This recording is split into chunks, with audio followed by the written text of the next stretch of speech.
Pensamiento dinámico o la ley de la energía vibrante, de William Walker Atkinson.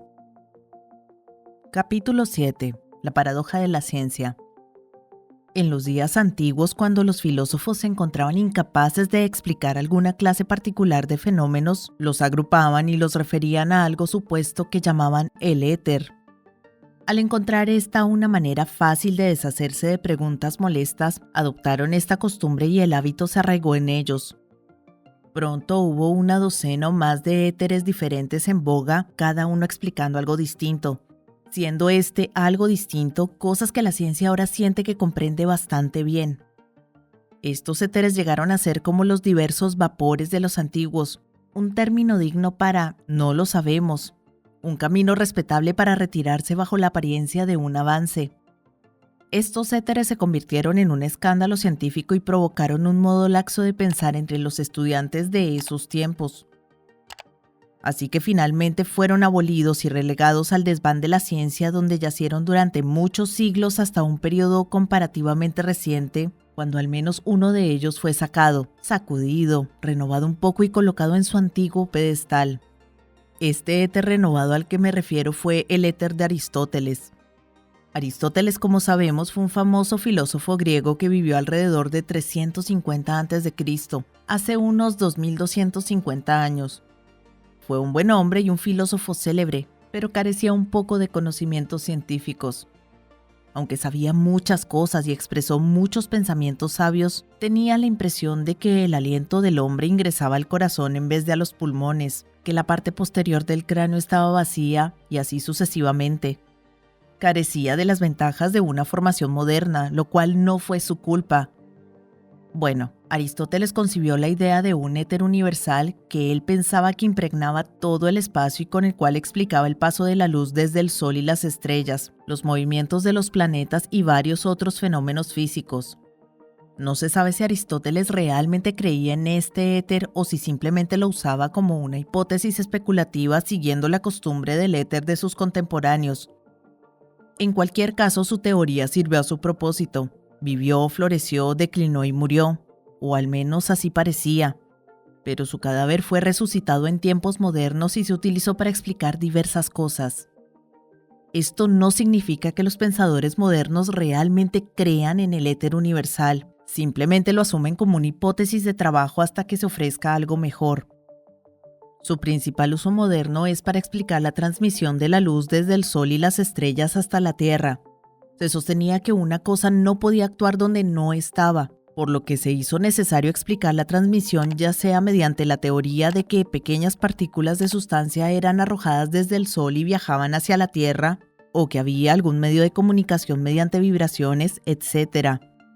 Newton se aferró a la primera teoría, pero su hipótesis cayó frente a los defensores del éter que avanzaron la teoría de las ondas, aunque parece que, como el fantasma de Vacuo, la teoría de Newton no se quedará abajo, y ahora está tomando un nuevo impulso debido al descubrimiento del corpúsculo y la materia radiante. Los filósofos de la teoría de las ondas afirmaban que la luz y el calor del Sol eran arrojados en forma de fuerza o energía y transformados en ondas en y de un éter hipotético, el propio éter de Aristóteles, las cuales eran llevadas a la Tierra donde, al encontrarse con la sustancia, eran nuevamente transformadas en calor y luz. Se sabía que la luz y el calor viajaban a la velocidad de 184.000 millas por segundo y por lo tanto se consideraba que las ondas del éter tenían esa velocidad. La teoría de las ondas parecía ajustarse mejor a los hechos del caso que la teoría newtoniana de los corpúsculos, aunque esta última siempre se consideró como una mejor explicación a ciertos fenómenos que la nueva teoría. Y así la onda del éter fue generalmente aceptada y sigue siendo así hasta hoy, aunque descubrimientos recientes están causando perturbaciones en el campamento científico respecto a la cuestión. Más tarde se descubrió que la electricidad viajaba a la misma velocidad que la luz y el calor, y se pensó que la teoría de la onda del éter tenía una verificación adicional, y la electricidad quedó bajo la ley y permaneció allí hasta el descubrimiento del electrón, lo cual está causando muchas perturbaciones entre aquellos interesados en el estudio de la electricidad. En resumen, la teoría del éter universal es la siguiente: que impregnando todo el espacio en el universo, no solo entre planetas, estrellas y soles, sino también rellenando las grietas entre moléculas y átomos, hay una sustancia sutil a través de la cual viajan las ondas de luz, calor, electricidad y magnetismo a la velocidad de 184.000 millas por segundo. Se dice que esta sustancia es materia que no es materia. De hecho, la ciencia no se atreve a decir exactamente qué es, aunque afirma libremente cuáles deben ser algunas de sus propiedades. Y, estas propiedades son muy contradictorias y opuestas entre sí, como veremos a medida que avancemos. Este éter universal es puramente hipotético. Se le ha llamado una necesidad de la ciencia, algo asumido con el propósito de explicar o dar cuenta de ciertos fenómenos. Es no demostrado e incierto. De hecho, se podría decir con verdad que es incognoscible e irrefutable. Algunos han llegado tan lejos para decir que sus propiedades y cualidades reclamadas lo hacen también impensable. Y sin embargo, la ciencia se ve obligada a asumir que el éter o algo así existe o de lo contrario dejar de especular al respecto.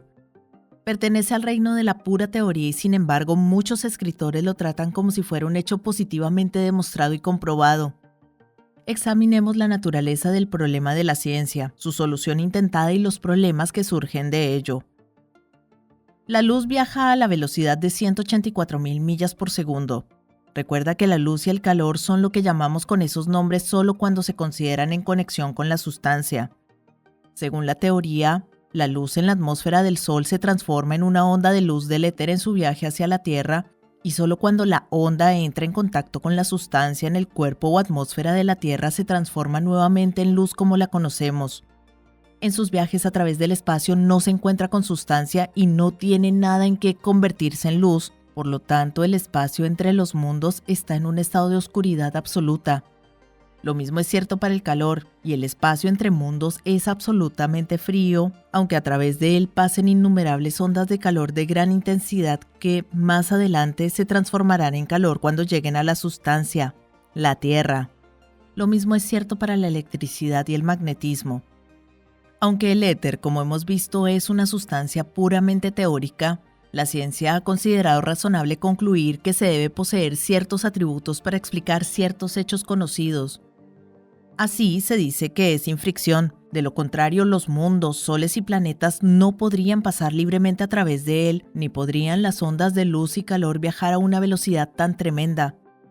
También se piensa que tiene algo parecido a la inercia porque el movimiento, una vez iniciado en él, persiste hasta que se detiene, porque está en un estado de reposo hasta que se le imparte movimiento y porque toma una fracción de tiempo para impartirle movimiento. Se cree que es diferente de la sustancia en cualquiera de sus formas conocidas por muchas razones, entre las cuales se encuentra el hecho de que ninguna forma conocida de sustancia podría llevar vibraciones a través del espacio a una velocidad de 184.000 millas por segundo. Y las ondas de luz y calor viajan a esa velocidad y tienen formas y longitudes propias. La luz, por ejemplo, vibra en dos planos y una onda de luz es algo así como una cruz griega, teniendo una línea horizontal y una línea vertical o plano de vibración. Y el éter no puede ser un fluido de ningún grado porque un fluido no puede transmitir vibraciones cruzadas en absoluto y no puede ser un sólido porque un sólido no podría soportar vibraciones a una velocidad tan tremenda y seguir siendo un sólido. Y sin embargo, para transmitir las ondas de luz de dos planos, el éter debe tener cierto grado de rigidez, de lo contrario las ondas no podrían viajar. Lord Kelvin estimó este grado de rigidez en aproximadamente la 19 por 10 a la 9 parte de la rigidez del acero más duro. Así que la ciencia se ve obligada a asumir que el éter es un medio continuo sin fricción, poseyendo tanto inercia como rigidez. Algunos científicos lo han pensado como una especie de gelatina elástica. Del éter, el profesor Oliver Lodge ha dicho: tenemos que intentar y comprender la idea de una sustancia perfectamente continua, sutil, incomprensible, que impregna todo el espacio y penetra entre las moléculas de la materia ordinaria que están incrustadas en ella y conectadas entre sí por sus medios. Y debemos considerarlo como el único medio universal por el cual se llevan a cabo todas las acciones entre los cuerpos. Esta es entonces su función, actuar como transmisor de movimiento y energía. Para darte una idea de lo maravilloso que la ciencia se ve obligada a pensar que es el éter debido a las cualidades que se le imponen, aunque se confiese incapaz de imaginar la naturaleza de la cosa que ha creado fragmentariamente mediante la adición y otorgamiento de cualidades que se hicieron necesarias por los requisitos lógicos del caso, echemos un vistazo rápido a la cosa según lo que dicen los distintos departamentos de la ciencia que debe ser pensada. Para cumplir con los requisitos del caso, la ciencia dice que el éter universal debe ser una sustancia infinitamente más rara y evanescente que el gas o vapor más fino conocido por la ciencia, incluso en su condición más rara. Debe transmitir el calor de la manera de un cuerpo infinitamente sólido y sin embargo no debe ser un sólido. Debe ser transparente e invisible. Debe ser sin fricción y sin embargo incompresible. No puede ser un fluido. No puede tener atracción por la sustancia como toda sustancia la tiene. Tampoco puede tener peso, es decir, no está sujeto a la gravedad. Está más allá del alcance de cualquier instrumento científico conocido, incluso de la mayor potencia, y se niega a registrarse de alguna manera, ya sea para los sentidos o para los instrumentos. No puede conocerse de sí mismo, pero solo puede ser reconocido como existente por las cosas para las cuales actúa como un medio o agente de transmisión. Debe transmitir energía y movimiento, pero no debe tomar ninguna parte de ninguno de ellos de la materia en su medio. No debe absorber nada de calor, luz o electricidad. Debe llenar los espacios entre los mundos, así como el espacio más pequeño entre las moléculas, átomos y corpúsculos, o cualquier otra partícula minúscula de sustancia, ya sea conocida por la ciencia ahora o que pueda ser descubierta o imaginada más adelante como una necesidad de alguna concepción sobre la naturaleza de la sustancia.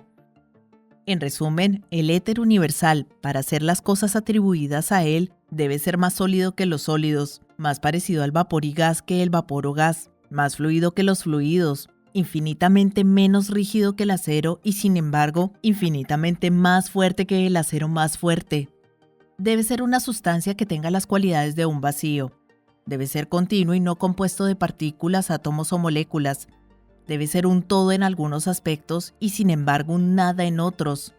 No debe ser sustancia y sin embargo debe llevar sustancia dentro de su océano de dimensiones y además penetrar el espacio más pequeño entre las partículas de sustancia.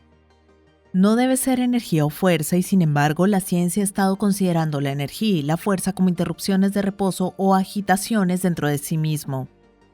Entonces ves que este misterioso y maravilloso éter universal, para ser en absoluto, debe ser una cosa que posea ciertas cualidades o propiedades de la sustancia, muchas de estas propiedades o cualidades siendo exactamente contradictorias o opuestas entre sí, y sin embargo no puede ser sustancia como la conocemos. Es una cosa paradójica. Solo podría pertenecer a otro y completamente diferente orden de existencia del de la sustancia como la conocemos. Debe poseer características y propiedades de un orden aún desconocido para nosotros por nombre, para el cual el mundo material no contiene analogías, para el cual la sustancia no tiene análogos. Debe ser una cosa mucho más compleja que incluso la cosa más compleja que llamamos materia, o eso que llamamos fuerza o energía. Y sin embargo, se ha confirmado que explicaría ambos. Sí, contendría dentro de sí la posibilidad de ambos. Sin embargo, ante lo que acaba de decirse, el escritor debe confesar, humilde y con pleno conocimiento de la enormidad de la ofensa, que supone avanzar una teoría un poco más adelante en este libro que intentará identificar este algo, este éter universal, con algo más que conocemos, aunque no a través de los sentidos o mediante instrumentos. Y te pide que lo acompañes amablemente mientras avanza gradualmente por el camino que conduce a la teoría. Los científicos han comparado la sustancia moviéndose a través del éter como un tamiz grueso moviéndose a través del agua, este último haciendo espacio para el paso del tamiz y luego cerrándose detrás de él. Si se enmienda esta idea con la idea de que el tamiz en movimiento, aunque permite que el agua pase a través de él libremente, aún lleva consigo una fina película de agua que se adhiere a los alambres del tamiz por adhesión. Si se admite esta película adherida, además del cuerpo de agua que se mueve a través del tamiz, entonces la ilustración responde bastante bien como una ilustración rudimentaria de la sustancia y el éter. Este hecho es importante en vista de la teoría que se avanzará más adelante en este libro.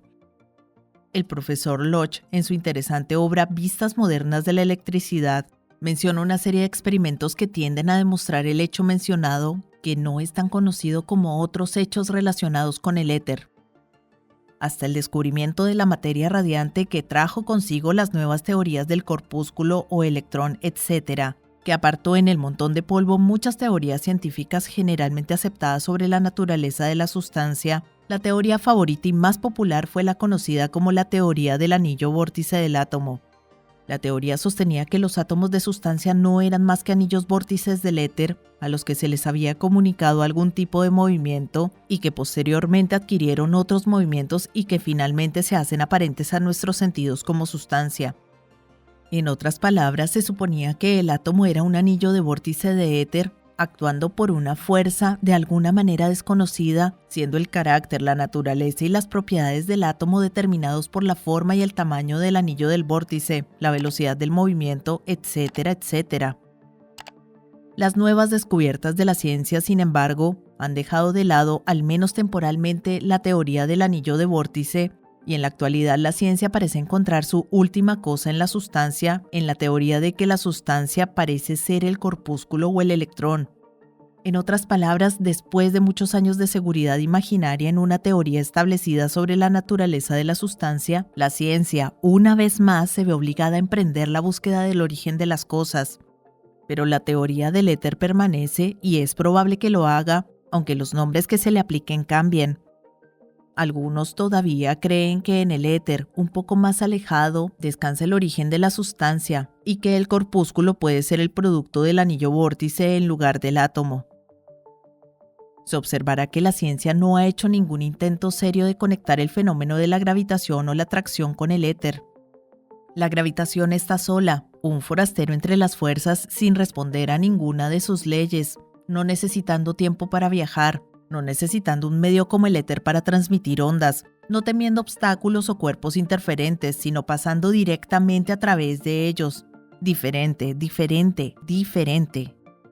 Y veremos por qué esta diferencia cuando lleguemos al punto donde nuestra teoría nos lleve al punto en el que debemos sustituir algo más por ese gran disolvente general paradójico de la ciencia moderna, el éter de Aristóteles. Alcanzaremos ese punto después de una breve consideración de movimiento, fuerza y energía.